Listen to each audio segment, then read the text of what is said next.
하나님의 천사들이 상수리나무 숲을 근처에서 장막을 치고 있던 아브라함에게 나타나셨습니다. 놀라운 사실은 그 하나님이 사람의 모습으로 왔다는 것입니다. 지금까지는 그런 일이 없었습니다. 하나님의 음성으로 들려주셨고 환상으로 보여주셨지 사람으로 오셔서 말씀하신 적이 없으셨습니다. 그것도 세 사람의 모습으로 찾아왔습니다. 예수 그리스도는 하나님이십니다. 본래 그는 하나님이십니다. 그러나 우리를 구원하시기 위하여 그는 하늘의 보호자를 버리고 사람의 모습으로 세상에 오셔서 십자가에 못 박혀 죽으셨습니다. 하나님이 사람의 모습으로 올 때는 어떤 특별한 목적이 있습니다. 보통 때는 말씀으로 환상으로 보여주시지만 이 경우에는 어떤 특별한 목적이 있습니다. 두 가지 목적이 있었습니다. 첫째는 사라를 위해서였습니다. 이 세 사람이 찾아와서 아브라함과 충분한 교제를 나눈 후에 그들이 하는 말은 내 안에 사라가 곧 아들을 갖게 될 것이다. 내년 이맘때 그 아들을 낳게 될 것이다 라는 말씀을 해줍니다. 이 말은 왜 중요하느냐? 왜냐하면 지금까지 계속 25년 동안 하셨거든요. 내가 너에게 큰 민족을 이루겠다. 내가 너에게 아들을 주겠다. 그 이름은 이삭이다. 그런데 지금 또 하시는 것입니다. 그 이유는 간단합니다. 그때까지 사라가 안 믿었기 때문에 그렇습니다. 그 전까지 아브라함도 안 믿었다가 아브라함은 하나님에게 설득을 당했습니다. 그래서 진짜 믿음을 갖기 시작을 합니다. 하나님께 설득을 당할 때 진짜 믿음을 갖습니다. 인간이 조작한 믿음, 인간이 경험한 믿음, 인간의 의지로 만들어진 믿음은 하나님의 믿음이 아닙니다. 그러나 아직까지 사라는 그 믿음에 이르지를 못했습니다. 그래서 하나님은 사라에게 내게 아들이 있을 것이다 라고 하나님은 사라에게 말합니다. 사라는 그 말을 듣고 웃습니다.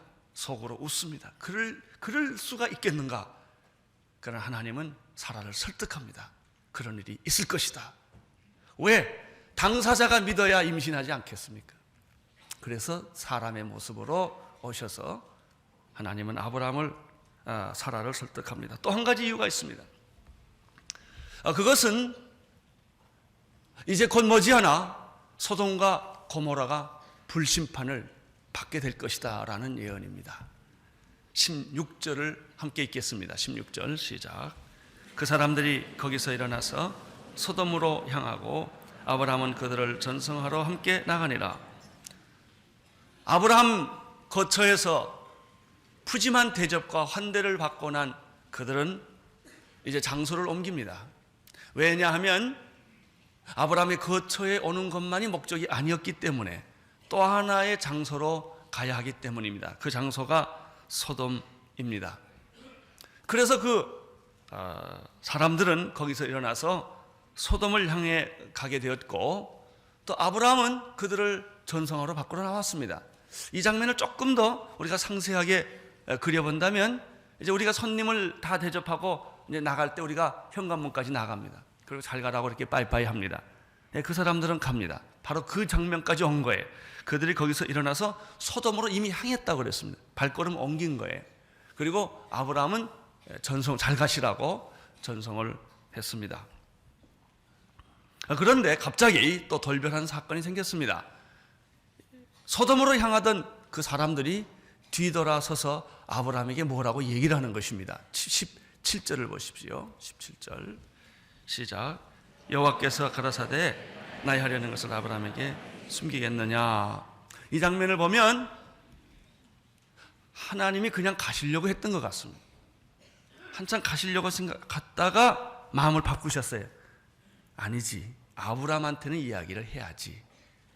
마음을 바꾸셔서 내가 하려는 것을 너한테 내가 숨기겠느냐라고 말합니다. 다시 말하면 하나님의 속마음을 지금 아브라함한테 털어놓는 것입니다.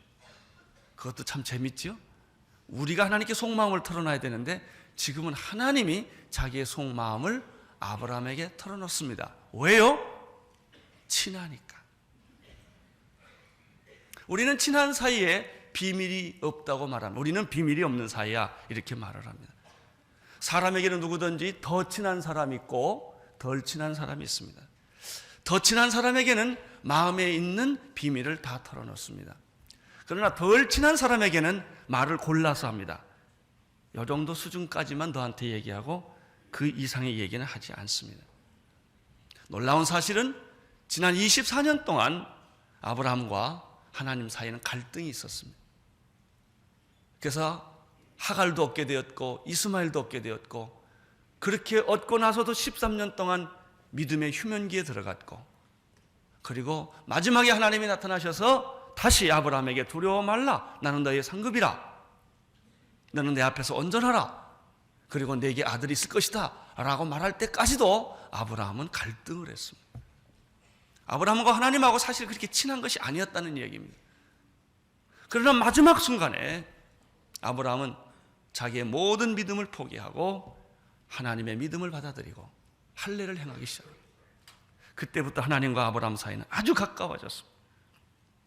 그리고 하나님이 사람의 모습으로 찾아왔을 때 그분이 하나님이라는 사실을 발견한 아브라함은 그 즉시 가지 못하게 붙들고 대하의 물을 떠서 당신의 발을 씻게 해주십시오, 여기서 쉬십시오, 떡을 만들어 그리고 떡을 대접해드리고 싶었고, 송아지를 잡아서 요리를 해드리고 싶었고, 그렇게 아브라함이 지금까지 보지 못했던, 전혀 아브라함에게 보지 못했던 놀라운 그 태도로 그 하나님으로 오신 사람을 섬기는 모습을 볼 수가 있습니다. 이때 하나님하고 굉장히 가까워졌던 것 같아요. 그래서 하나님이 아브라함이 만들어준 요리도 먹었겠다 가시려다가 생각을 바꾼 거예요. 사랑하는 성도 여러분, 여러분 하나님을 믿되 그냥 믿지 말고 하나님하고 친해지기를 바랍니다. 개인적으로 친해야 돼요. 하나님하고 익숙해. 어떤 사람은 하나님은 잘 믿고 교회도 나오는데 전혀 하나님하고 친하지 않는 사람이 있어요. 그냥 스치는 거예요. 그 이름만 부르는 거예요. 찬송가 몇 개 부르는 거예요. 그런 사람은 10년, 20년 교회 다녀도 아무 변화가 없어요. 그러나 하나님하고 친한 사람들은 하나님의 말씀도 듣고 음성도 듣고 하나님의 비밀도 알고 나의 비밀도 하나님께 알려드리는 것입니다.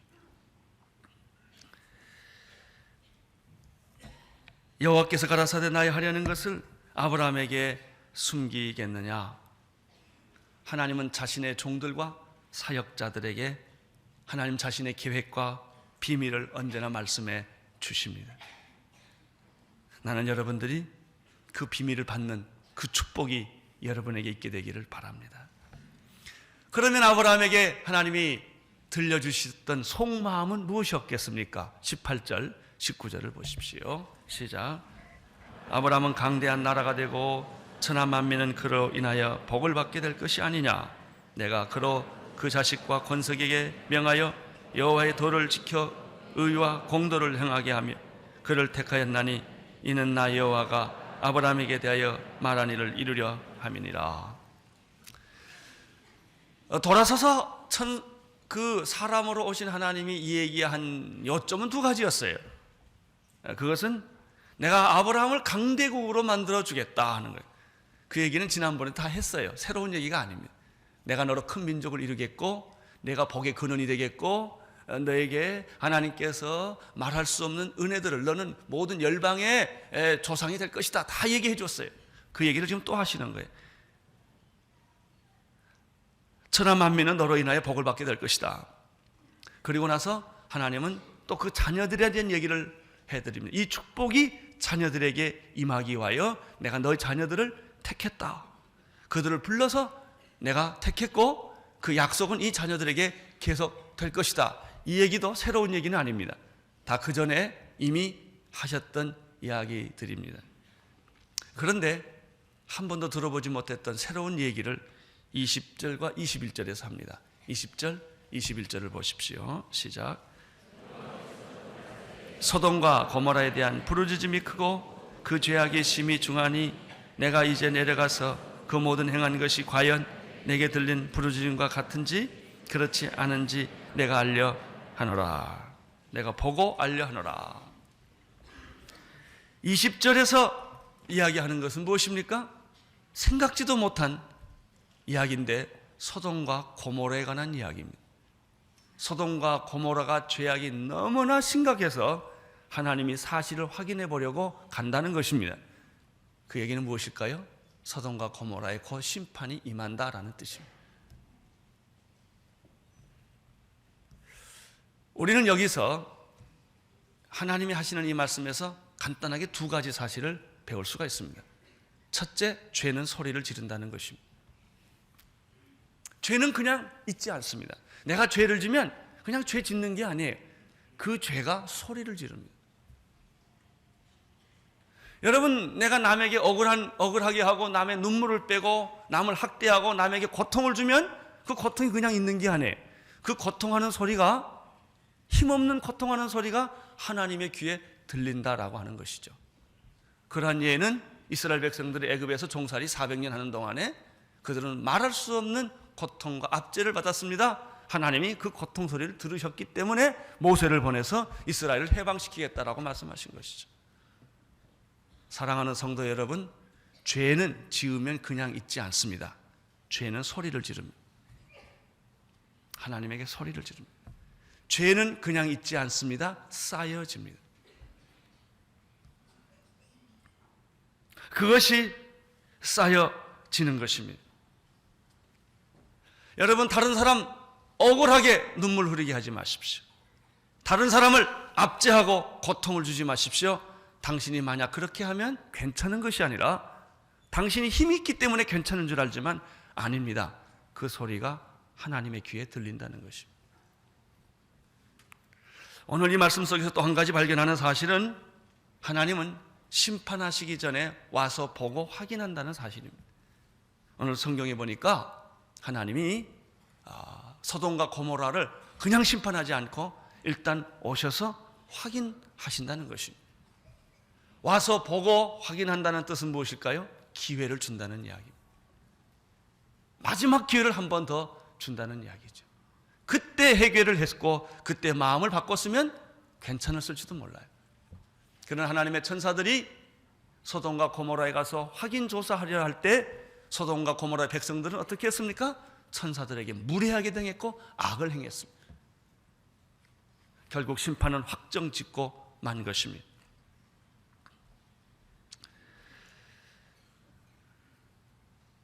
그러나 아브라함에게 있어서는 어떤 현상이 나타났습니까?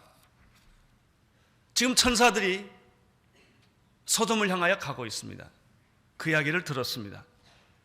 아브라함은 그 말을 듣고 당황하고 그리고 그 말을 듣고 숨이 가빠지기 시작을 했습니다. 어쩔 줄을 지금 모르는 거예요. 왜냐하면 소돔과 고모라가 멸망하는 그 사실 때문이 아니라 그 안에 자기 조카 롯이 살고 있었기 때문입니다.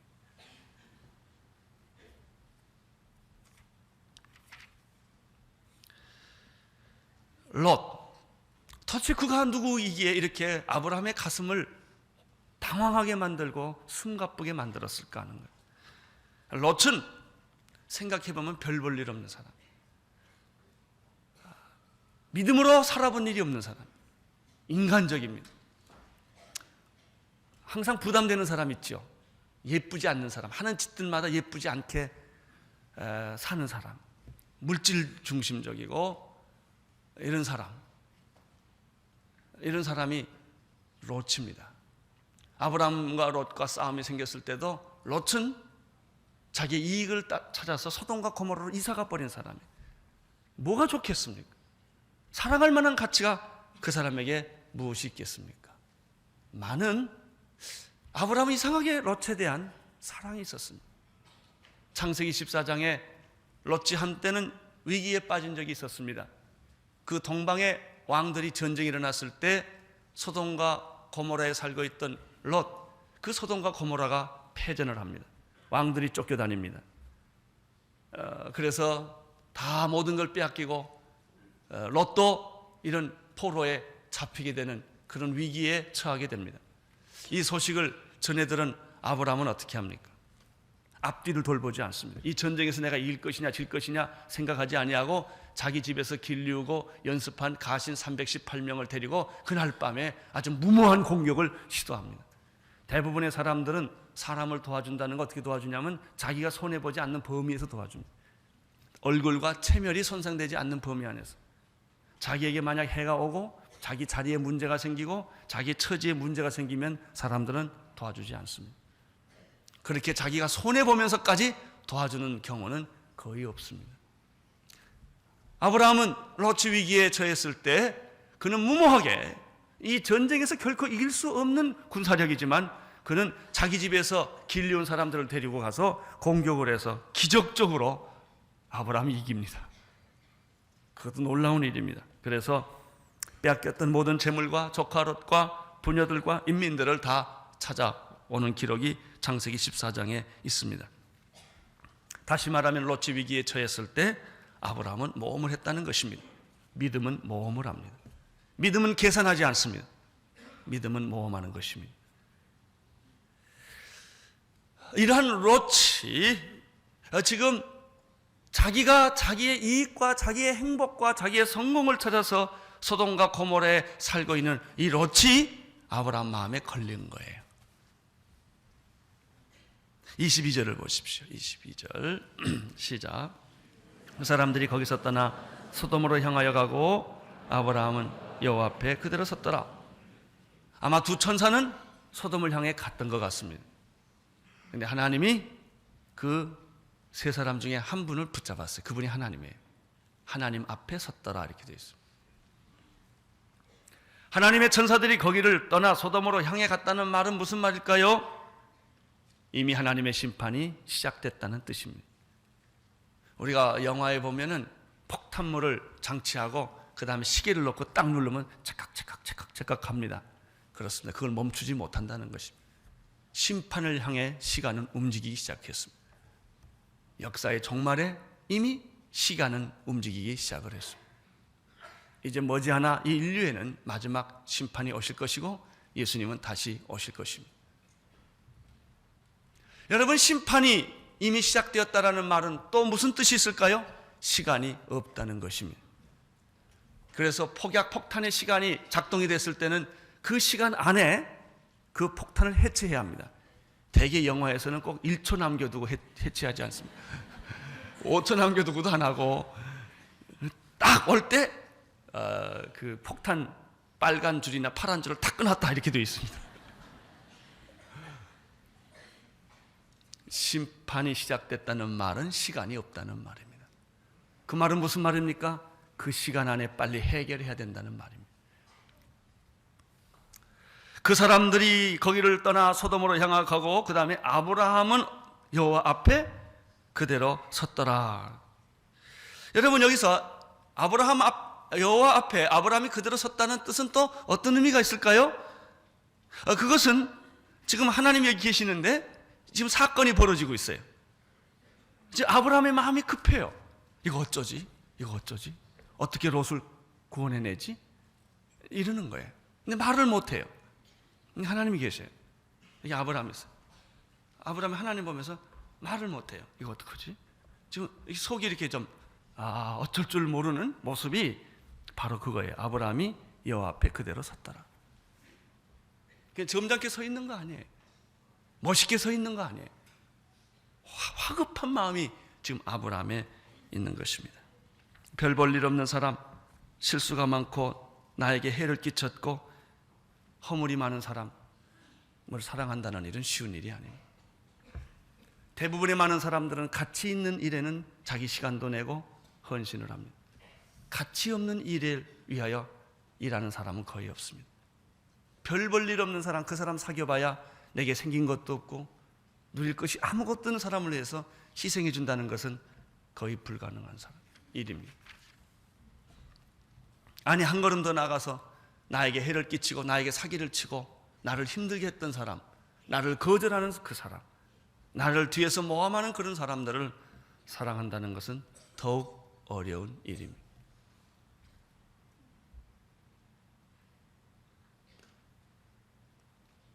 여러분, 그런 사람을 사랑하신 분이 예수 그리스도였습니다. 나같이 별 볼 일 없고 잊어버려도 아무 상관이 없는 사람, 배신을 잘하고 실수가 많고 죄를 짓고 강팍하고 불러도 도망가고 하나님께 주먹질하는 그런 나를 하나님은 잊지 아니하시고 버리지 아니하시고 그분은 나를 위하여 십자가에 못 박혀 돌아갔다는 사실입니다. 아브라함이 지금 예수님의 이 마음을 배우고 있는 것입니다. 믿음은 예수님의 마음을 배우는 것이다. 23절을 보십시오. 23절 시작. 가까이 나와 가다대 주께서 의인을 악인과 함께 멸하시려나이까. 지금 하나님께 무슨 말을 하긴 해야 되겠는데 롯을 살려주십시오 이렇게 말은 못해요. 어떻게 하나님께 말을 좀 붙여봐야 되겠어요. 시작을 해봐야 되겠는데 어디서 시작해야 될지 몰랐는데 아브라함 머리에 아이디어가 하나가 떠올랐어요. 그건 하나님의 공의에 호소하자. 소돔과 고모라가 자기 죄로 인하여 심판받는 것은 당연하지만 만약 혹시 그 소돔과 고모라 안에 의인이 있다면 하나님 어떻게 하시겠습니까? 이러고 아브라함이 하나님을 물기 시작한 거예요. 24절을 보십시오. 시작. 그 성중에 의인 50이 있을지라도 주께서 그것을 멸하시고 그 50의인을 위하여 용서치 아니하시겠나이까? 아브라함이 제시한 카드는 50명이었어요. 하나님 50명이 있다면, 의인이 50명이 있다면 소돔과 고모라의 죄가 아무리 크고 많다 할지라도 그 50명도 죽일 수 있겠습니까? 하나님은 공의의 하나님이시기 때문에 의인 50명 때문에 소돔과 고모라의 성을 만약에 멸망을 한다면, 이들도 같이 죽인다면 그것은 모순입니다 라고 하나님께 지금 대들기 시작한 거예요. 25절을 보십시오. 시작. 의인과 악인을 균등하심도 불가나이다. 세상을 심판하신 이가 공의를 행하실 것이 아니니까. 25절에 보면 이제 아마 내가 생각할 때 그런 것 같아요. 아브라함이 이 하나님의 공의를 물건드려질 때는 목소리 톤도 높고 얼굴도 상기하고 아주 의기양양해서 지금 하는 것 같아요. 주께서 이같이 하사 의인을 악인과 함께 죽이심은 불가하오며. 자기가 하나님 됐어요 지금. 자기가 선언해요. 그건 안 됩니다. 하나님 불가하오며 의인과 악인을 균등하게 생각하심도 불가하나이다. 세상을 심판하시는 이가 공의로 행하실 것이 아니겠습니까? 이 말은 틀린 말은 아니에요. 우리는 23절, 24절, 25절에서 점진적으로 톤을 높여서 하나님께 하소연하며 항의하는 아브라함의 모습을 볼 수가 있습니다. 왜? 별 볼 일 없는 롯 하나 때문에, 롯 때문에 지금 아브라함은 하나님과 싸우고 있는 거예요.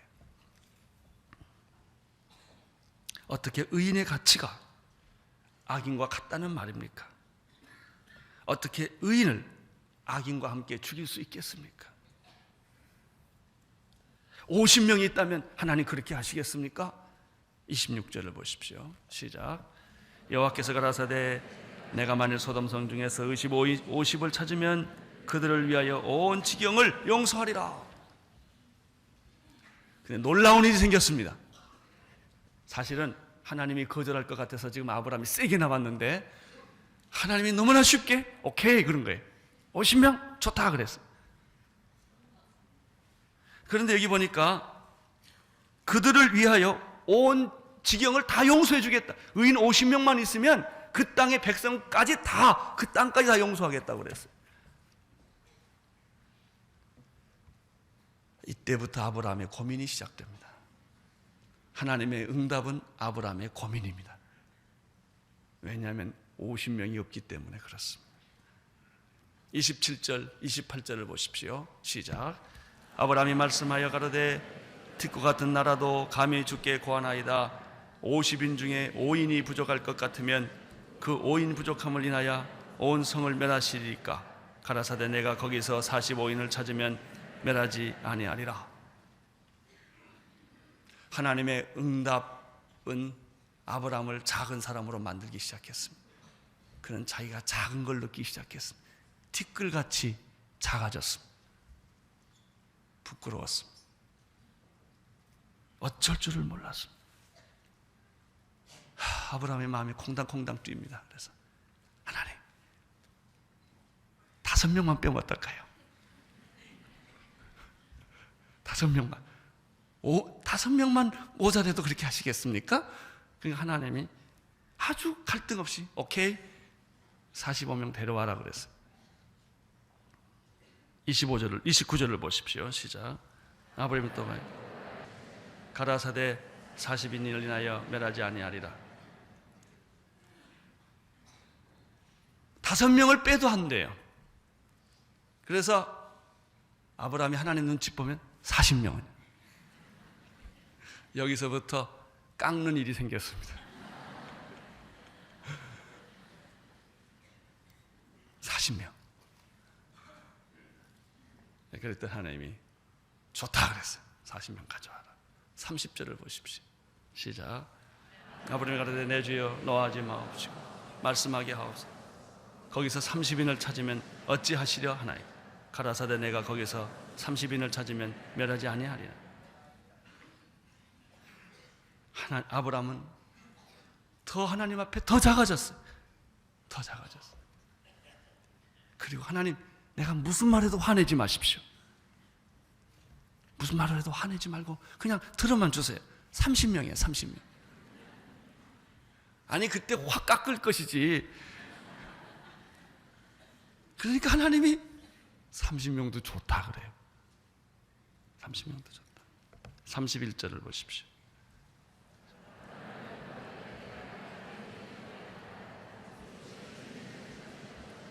가라사대 내가 20인을 인하여 멸하지 아니하리라. 그래도 아브라함은 30명이 없어서 어쩔 줄을 모르다가 하나님 한 번만 더 말할게요. 20명. 그러니까 하나님이 20명도 좋다고 그랬어요. 32절을 보십시오. 아브라함이 또 가라되 주는 노하지 마옵소서. 내가 이번만 더 말하게. 거기서 10인을 찾으면 어찌하시려나이까. 그래서 내가 10인을 한 번만 더 말하겠다는 아브라함은 이게 마지막입니다. 이제 이러고 나 말 안 하겠어요. 마지막입니다. 이게 마지막 말입니다. 10명이면 어떻겠습니까? 하나님은 주저하지 않아요. 10명도 좋다. 여러분이 지금 간단한 아브라함과 하나님과의 이야기를 들으면서 무슨 생각이 듭니까? 나는 이런 생각이 들었어요. 아브라함이 너무 비참해졌다는 거. 50명에서 45명으로, 45명에서 40명으로, 40명에서 30명으로, 20명으로, 10명으로 숫자를 바꿀 때마다 아브라함은 얼마나 부끄럽고 수치스러웠겠습니까? 이것이 중보기도자입니다.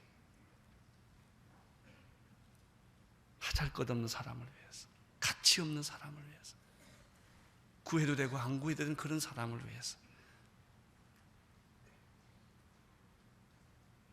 아브라함이 하나님께 미움받으면 갈 데가 없어요. 하나님 붙잡고 수치를 머금고 모험을 하는 거예요. 사랑은 수치를 겪는 것입니다. 수치를 겪지 않는 것은 사랑이 아닙니다. 모멸감을 당하는 것입니다. 사랑하기 때문에. 여러분의 자녀가 잘못되었을 때 부모는 수치를 당하는 것이죠. 수치를 당하면서도 그 자녀를 사랑하는 것이죠. 사랑하니까. 아내를 위하여 수치와 모멸감을 가져보지 못한 남편은 아내를 사랑하는 것이 아닙니다. 이용하는 것입니다.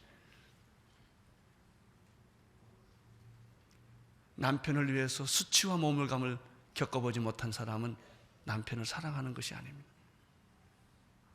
예수님은 우리를 위하여 수치를 겪으셨고 매를 맞으셨고 모멸감을 당하셨습니다. 내가 뭔데? 내가 무슨 가치가 있기에? 내 행한 것 죄뿐인데, 배신뿐인데 하나님은 나 같은 죄인을 잊지 못하시고 아무 말하지 아니하시고 사랑하는 사람은 말하지 않습니다. 소리 지르지 않습니다. 십자가에 못 박혀 죽으시면서 엘리 엘리 라마 사박다니 하고 외치셨습니다. 그는 겟세마네 동산에서 하나님, 내가 이 잔을 마셔야 합니까? 내가 꼭 이 잔을 마셔야 합니까? 이 고난의 잔을 내가 꼭 마셔야 합니까? 그러나 내 뜻대로 마옵시고 아버지의 뜻대로 행하시옵소서. 이것이 중보기도입니다. 예수님이 그런 기도를 하셨고 예수님이 그런 수치와 모멸을 당하셨기 때문에 우리는 구원받을 수가 있었습니다. 그럼에도 불구하고 우리는 내 옆에 있는 별 볼 일 없는 사람들, 소자, 가치 없는 사람을 위해서 희생하는 데는 너무나 주저하고 너무나 고민하고 있다는 것입니다. 아마 가치 있는 사람한테는 시간도 내고 가치 있는 사람들에게는 헌신도 했을 것입니다. 그럴 만한 사람들에게는, 아무도 찾아가지 않는 사람, 아무도 돌보지 않는 사람, 버려진 사람을 위해서는 우리가 희생해 본 일이 별로 없다는 것입니다.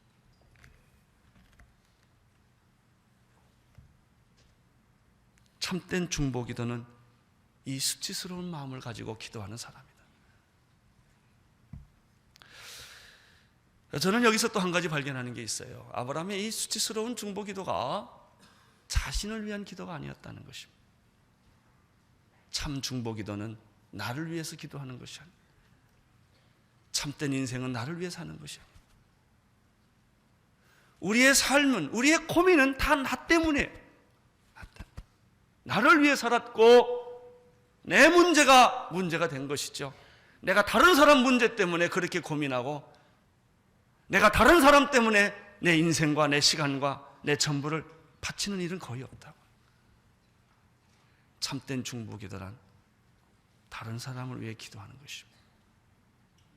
나라는 것은 없지요. 아무든지 나를 따라오고 그러거든 자기 자신을 부인하고 자기 십자가를 지고 나를 따르라. 저는 이 말씀을 읽다가 이런 것을 또 제가 마음속 깊이 깨닫게 됐어요. 하나님의 가슴은 넓고 깊고 크다. 아무리 깎아도 다 들어주세요. 50명에서 45명, 40명, 30명, 20명, 10명. 아브라함이 5명 했으면 거기다 또 들어줬을 거예요. 아브라함이 그 다음에 말을 안 해요. 이제 할 말이 없어서 아브라함이 거기서 스톱을 한다. 그래서 스톱된 거예요. 10명이 한계라는 뜻이 아니에요.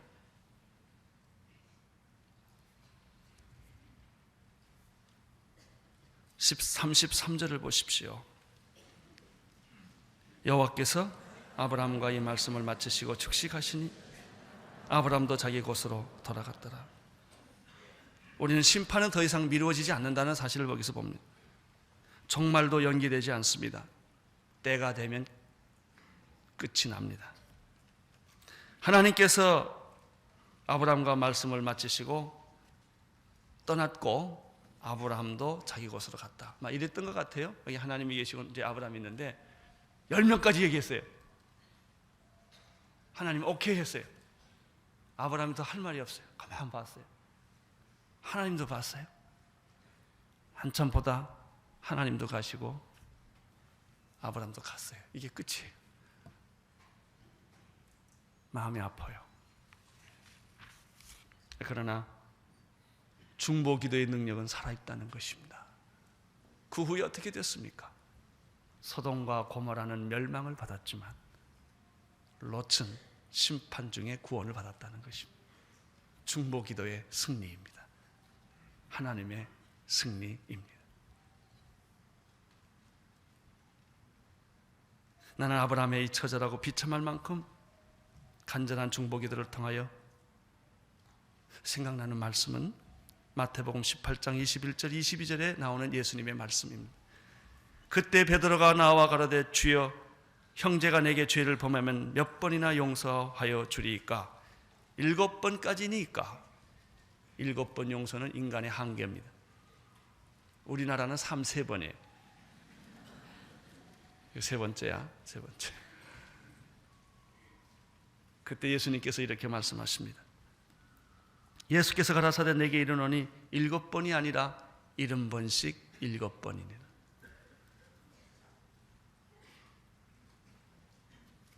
무한히 용서하시는 하나님, 끝없이 기다리시는 하나님, 십자가에서 자기의 생명을 아끼지 아니하시는 예수님, 7번이 아니다 70번씩 7번까지도 해라. 여러분, 가치 없는 사람을 위해서 일할 수 있겠습니까? 별 볼 일 없는 사람을 위해서 시간을 내줄 수 있겠습니까? 그때 여러분은 예수님을 만나게 될 것입니다. 똑똑하고 가치 있고 그럴듯한 사람하고 계속 사귀고 있다면 당신은 예수님의 마음을 전혀 느끼지 못할 것입니다. 예수님은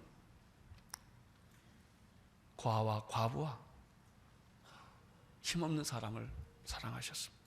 병자들과 귀신 들린 사람들과 창녀들과 가늠하다 현장에 붙잡힌 여자들을 예수님은 한 번도 외면한 일이 없으십니다. 그래서 예수님은 우리를 외면하지 않습니다.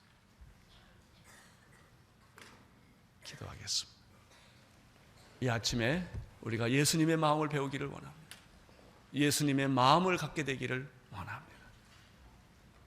가치 없는 사람, 가치 없는 사건, 별 볼 일 없는 사람들, 내가 안 돌봐도 되는 그런 사람들을 사랑하게 하여 주옵소서. 예수님 이름으로 기도드립니다.